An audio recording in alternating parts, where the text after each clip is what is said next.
Today is Tuesday, April 11th, 2017. And today we got to talk about the whole situation going on in Syria. Now, this is a very hot button issue. I would have got to it a lot sooner than I am right now. Sorry for the delay, but I was out of town. I was in El Paso, Texas, at the University of Texas at El Paso for the UTEP College Republicans Bridge the Divide event. I was able to speak there. Shout out to everybody over there at UTEP for bringing me on out. Not only myself, but many other YouTubers. I will have video of that event coming up here pretty soon, and I'll talk about it a little bit more in depth, but I'm going to go ahead and digress from that point for now. And let's get right back on topic to what this video was about.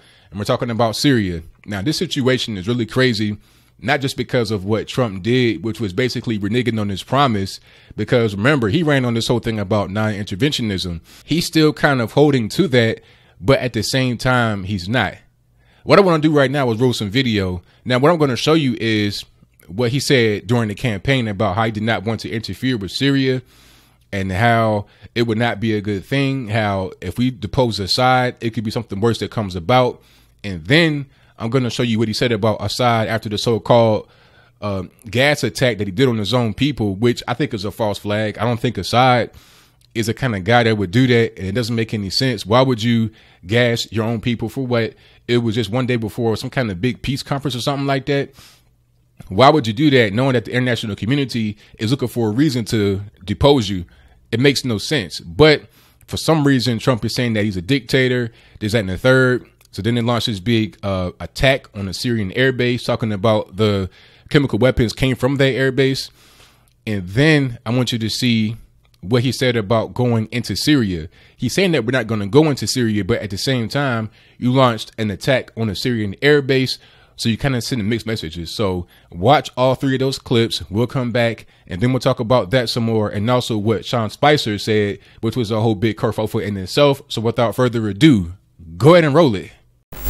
Now it's such a mess over there with everybody involved, and the airspace is very limited. You know, it's not that big an area. The airspace is very limited. So now you have, what are we going to start, World War III over Syria? I would have stayed out of Syria, and I wouldn't have fought so much for Assad, against Assad. What you're saying is Assad can stay in power.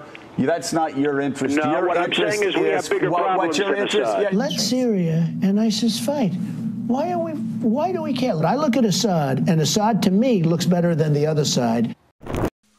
My fellow Americans, on Tuesday, Syrian dictator Bashar Al-Assad launched a horrible chemical weapons attack on innocent civilians.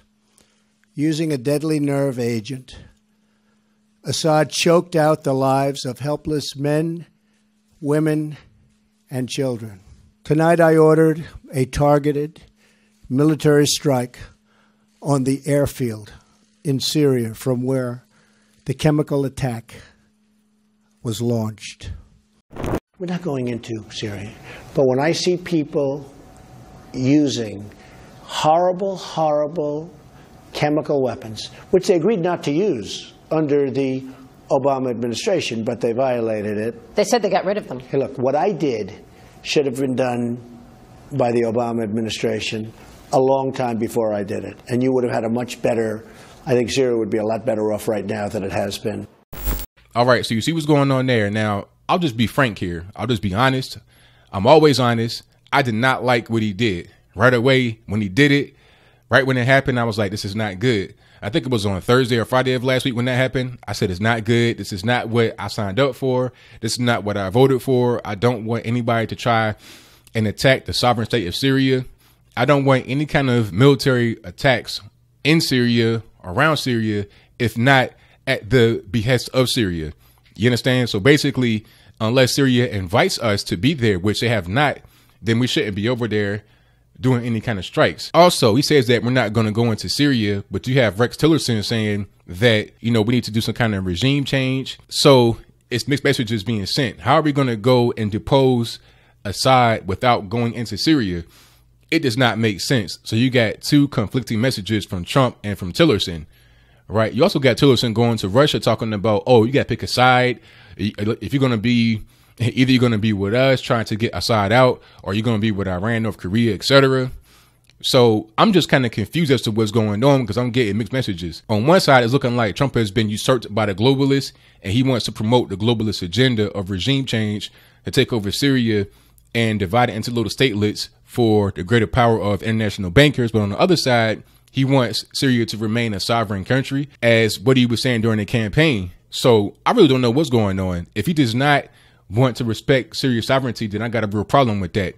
I'm not willing to throw him away. However, I think that this situation here is a bad situation, but I'm not really to say that, Trump is done. He's dead to me. I regret my vote. No. I think even if we do some kind of regime change, there is still some upside to Donald Trump. And that's just being honest. But I do not want regime change. I don't even want us to be over there at all. Not even arming the Kurds, because the Kurds want Kurdistan. They have their own agenda. People say, well, we should arm the Kurds because they want to take out ISIS. But what you don't understand is that the Kurds want to take territory just like ISIS does. They want to take parts of Iraq and Syria, also maybe parts of Turkey. That's why they're fighting the Turks. That's why they're fighting over there, because they want to have their own land. Right. So you got separatists all over the place. You got all kind of different people over there. It's a big mess. You got the Kurds. They want Kurdistan. You got people in Syria that want Assad out and some that want Assad in. You got the Iranians, the Russians, and the Chinese. They want to help Assad for their own reasons, for various reasons, maybe for natural resources, maybe because of the proximity of Syria to Russia, which is not very far away. It's very close. So they don't want any kind of instability to happen in Syria, because what happens with Russia is that sometimes people from Chechnya, Dagestan, etc., which is right there in the Caucasus Mountain region, which is in the Russian Federation in a highly Muslim place, what happens is they go from Russia to Syria to become radical Islamists, and then they come back to Russia to engage in terror attacks. So Vladimir Putin does not want that to come into his country. Therefore, he wants a stable Syria, and also maybe because of natural resources that Syria, Iraq, Iran, etc., is able to give to the Russian Federation. Same thing with China, because China does not have oil. They'd be much better able to develop themselves if they had better access to oil. And that is what Iran represents. Also Syria, maybe even Turkey. So everybody has their own hand in the pot. I think at the end of the day, Russia, China, Iran are better for Syria because they want a stable Syria. But United States, I don't know what's going on. Do we want to destabilize Syria because of international bankers? Do we want to have a pipeline going from Turkey through Syria? Do you want to destabilize it for our own good? I'm not really sure. So at the end of the day, my feelings about that are, I'm going to wait and see. I'm not going to just say Trump is dead to me, that I regret my vote. No, because I know for sure that if we voted for Hillary Clinton, she would be much more dangerous than Donald Trump is. When I voted for Trump, I knew that it's a possibility that he would not follow through on everything that he said. And I just weighed the options. Who was a better candidate? Because Hillary Clinton during the campaign said that she will invade Iran. Matter of fact, it wasn't during the campaign. It was way prior to the campaign and years prior that she would go into Iran and she got elected. So I'm not hearing Trump say anything about that. I'm hearing him say this is going to be a deterrent against using chemical weapons, et cetera, et cetera. So that's where that is. Now, speaking of chemical weapons, you had Sean Spicer, who can become kind of a spaz at certain times. He's not necessarily the most well-spoken guy in the world. I know I talk fast, but Sean Spicer talks very fast, and he is press secretary, and he's just not really articulate all the time. And he gets himself wrapped up into being tongue-tied when he gets caught into a corner, and it just makes the situation worse. It's like being in quicksand. You start to struggle. All it does is make you sink even further. You're not able to free yourself. Now, if you don't know what I'm talking about, what I want to do right now is roll some clips. You'll hear him say this Hitler reference as it relates to Bashar Al-Assad, making the comparison between the two. He took his foot all the way in his mouth, and then he tried to clean it up, and then he apologized after that. So after we get done watching these 3 clips, we'll come back and talk about that, wrap it on up, put a nice bow on top, and then that'll pretty much be it. So without further ado, go ahead and roll it. We didn't use chemical weapons in World War II. You had someone as despicable as Hitler, who didn't even sink to using chemical weapons. So you have to, if you're Russia, ask yourself, is this a country that you and a regime that you want to align yourself with? Hitler didn't even sink to the level of using chemical weapons. What did you mean by that? I think when you come to sarin gas, he was not using the gas on his own people the same way that Assad is doing. I mean, there was clearly. I understand your point. Thank you. Thank you. I appreciate that. There was not in the. He brought him into to the Holocaust Center. I understand that, but I'm saying in the way that Assad used them, where he went into towns, dropped them down to innocent into the middle of towns. It was brought to so the use of it. I appreciate the clarification there. That was not the. Well, thanks for having me, Wolf. I was obviously trying to make a point about the heinous acts that Assad had made against his own people last week, using chemical weapons and gas.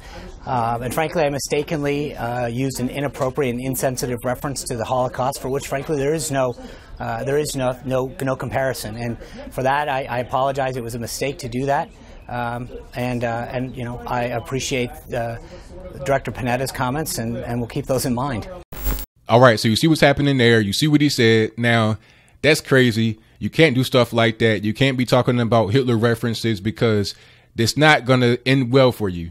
You know, Donald Trump said a similar thing to what Spicer said after Spicer said it, but he did not say it the way Spicer did. What Spicer said should have been said the way Donald Trump said it, because he was saying that Bashar Al-Assad is worse than prior dictators because they did not use gas on their own people, which was a false flag, but that's just what he said. See, what he said was bringing up old debates and also current debates. Was really 6 million that got gassed? Did anybody get gas? Did gas chambers exist? It was 6 million Jews in all of Europe. Those whole things are considered anti-Semitic arguments. So when you do something like that in the White House press secretary spot, it's just not a good look for you. That's why you had to apologize. There is a debate there, but I'm not going to engage in that debate because I already know that this video will not be monetized because we're talking about Syria and terrorism. But I don't want to go to the next step and get a community guideline strike, because it's bad enough I'm not getting monetized right now, but it'll be something else if I get a community guideline strike that could take my channel down. So I won't go into the whole Holocaust denial debate, whatever it is. So I digress. My whole point is that Sean Spicer most certainly should not have done that, be in his position. There should not have been any kind of Hitler reference at all, especially when it's like it's going to draw a debate. He's going to get called a Holocaust denier, an anti-Semite. Just don't do it. Just leave it alone. Just stick to the facts. And as I close, I'm going to say this. Stick to the facts. I don't see any facts about Bashar al-Assad doing any kind of chemical attack on his own people. And why would he do that? What would be the purpose of him doing it? Why? There was some kind of peace conference like the day after the so-called chemical attack that Bashar al-Assad did on his own people happened. Why would he do that? Especially since he knows that there's a big plan out there to try to get him ousted. He knows that there's globalists that would be in Trump's ear telling them X, Y, and Z to try and get him ousted. So why would he do that? It doesn't make any sense. What would he gain from that? I'm thinking this false flag. I agree with Vladimir Putin. We have reports from multiple sources that false flags like this one, and I cannot call it otherwise, are being prepared in other parts of Syria, including the southern suburbs of Damascus. They plan to plant some chemical there and accuse the Syrian government of an attack. However, we think that any such incident has to be thoroughly investigated. Because let's just think logically here. What other reason would Bashar al-Assad or anybody else do that and try to frame Bashar al-Assad? Like, what would be the purpose? The purpose would be of the attack would be to try to get Bashar al-Assad ousted, to engage in regime change, the same way they did in Iraq with Saddam Hussein and also in Libya with Muammar Gaddafi. And look at the state of Iraq and Libya now. They're basically like shells of the former self. You can call Saddam Hussein whatever you want. You can call Gaddafi whatever you want, but their countries are better off under their rule. Europe, it was also better off under Gaddafi's rule, because you have to understand a lot of the so-called refugees come from Libya and they go into the Mediterranean out just a few miles into the international zone where they get rescued and brought to Italy, maybe even Greece, etc. So that right there destabilized Europe. Now, what if Syria falls? What happens to Europe now? Because now you're going to have much more refugees that flood out of Syria into Turkey. Turkey's already been talking about they're going to flood Europe with refugees, because look at what Erdogan is doing. Erdogan's trying to gain a lot more power. So he might say, you know what, Europe, unless you give me all the power I want, let me into the EU, etc., etc., I'm going to flood you with refugees that come from Syria. And then after Assad falls, you're going to have much more of that happening. So at the end of the day, I don't see the reason for this. Again, I say I won't throw Trump away. I won't just say I'm done with him, wash my hands, but I'm disappointed by this. This is the first thing I disagree with him on, except for the whole transgender bathroom issue. That was it. This is really the only thing I have a big gripe with Trump about. It's a pretty big thing, but hopefully it does not go any further. He did say that we're not going into Syria, but only time can tell, because he also said that we should not be engaging in any kind of interference with Syria. We should not be interventionists, but we have been some kind of way. We could say it's a show of force, et cetera, but we shouldn't have done that at all. It could be a show of force because we're also positioning ourselves right now in North Korea, which is a whole different story. But it could just be a way to signal to people. But that's kind of just wishful thinking. I think it's just he is being coached by globalists and buying into what they're saying. But then again, I don't know. Trump, just like Lindsey Graham has said recently here, Trump is unpredictable, and it's hard to tell what his plans are and what the end game is going to be. But at the end of the day, I'll keep my eyes to the street and see what's going on. I want to see where he goes with it, what's going to be the next move, and I hope that his next move will be his best move. So what do you think about the situation going on right now in Syria? Do you think that Trump is trying to engage in regime change, trying to get Bashar Al-Assad ousted? Do you think that Bashar Al-Assad gassed his own people? Do you think Vladimir Putin is correct by saying that this most recent gas attack was a false flag and that there may be more that happened over the next few days and months to try and get Bashar al-Assad ousted and also to try to start any kind of conflict with Russia, China, etc.? Do you think we're on the brink of World War III because of the situation going on right now in Syria and also North Korea and other hotspots around the world? Whatever your comments are, please let me know in the comments below. And that's all I got to say for this video. If you like what you heard, please comment, rate, share, and subscribe. Peace.